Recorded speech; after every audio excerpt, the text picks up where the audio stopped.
તો અમદાવાદમાં પણ દિલ્હી જેવી ઘટનાનું પુનરાવર્તન થયું છે। અમદાવાદની સ્કૂલોને બોમ્બથી ઉડાવી દેવાની ધમકી આપવામાં આવી છે।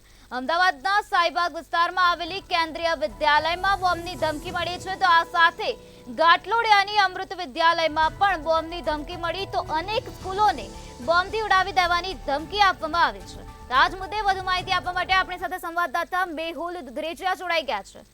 જી મેહુલ, અમદાવાદની અનેક સ્કૂલોને બોમ્બથી ઉડાવી દેવાની ધમકી આપવામાં આવી છે, શું છે વધુ વિગત?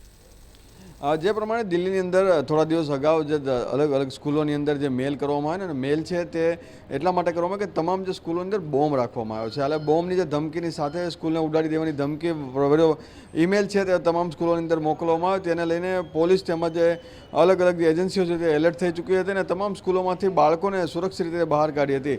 સ્કૂલોએ પણ આ તકેદારી રાખેલી અને તમામ જે વાલીઓ છે તેને તેના બાળકોને લઈ જવા માટેની પણ વ્યવસ્થા કરી આપેલી હતી।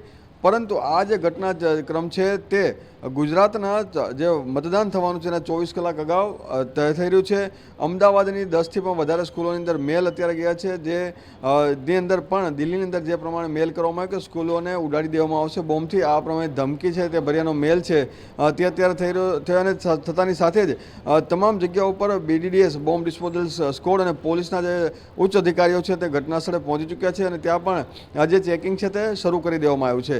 આજે રશિયન સર્વર ઉપરથી આજે મેલ આવ્યો હોવાની અત્યારે પ્રાથમિક માહિતી મળી રહી છે, પરંતુ દિલ્હીની અંદર જે પ્રમાણે આજે ઘટનાક્રમ કર્યો તો મેલ આવેલા હતા તે ક્યાંથી આવ્યો છે હજુ સુધી તેના અને કોણ મોકલનાર છે તે હજુ સુધી કોઈ માહિતી બહાર આવી નથી। ત્યાં ગુજરાતની અંદર જે મતદાન થવાનું છે તેના 24 કલાક પ્રમાણે આ પ્રમાણે જે ઘટનાક્રમ થયો છે, એક તરફ સુરક્ષિત અને શાંતિપૂર્ણ રીતે મતદાન થાય તે માટેની વ્યવસ્થા પોલીસ તંત્ર કરી રહી છે, તો બીજી તરફ આ રીતે ભાંગફોડ કરતા જે લોકો છે તે આ પ્રમાણે ઈમેલ મોકલીને રાજ્યની શાંતિ ડહોળવાનો પ્રયાસ કરી રહ્યા છે। ત્યારે આ તમામ જે સ્કૂલો અંદર મેલ આવી રહ્યા છે ત્યાં પોલીસ જે છે સ્થાનિક પોલીસ ત્યાં પહોંચી છે અને બોમ્બ ડિસ્પોઝલ સ્કોડ દ્વારા પણ તપાસ શરૂ કરી દેવામાં આવી છે। જી મેહુલ, સમગ્ર માહિતી આપવા બદલ આભાર। તો અનેક સ્કૂલોને બોમ્બથી ઉડાવી દેવાની ધમકી આપવામાં આવે છે। ધમકીવાળી સ્કૂલો પર પોલીસે હાલ ચેકિંગ હાથ ધર્યું છે। તો બોમ્બ ડિસ્પોઝલ સ્ક્વોડ પણ ઘટના સ્થળે છે। રશિયન સર્વરમાંથી ધમકી આવ્યાનું અનુમાન લગાવવામાં આવી રહ્યું છે। દિલ્હીની માફક એક પછી એક સ્કૂલને આ પ્રકારના ધમકી ભર્યા મેલ મળી રહ્યા છે। ત્યારે હાલ આ સમગ્ર મામલામાં પોલીસ દ્વારા વધુ તપાસ હાથ ધરવામાં આવી રહી છે અને આ સાથે સાયબર ક્રાઇમ દ્વારા પણ તપાસ હાથ ધરવામાં આવી રહી છે કે કોણે આ પ્રકારનો મેલ કર્યો છે અને કયા હેતુથી આ પ્રકારનો મેલ કરવામાં આવી રહ્યા છે।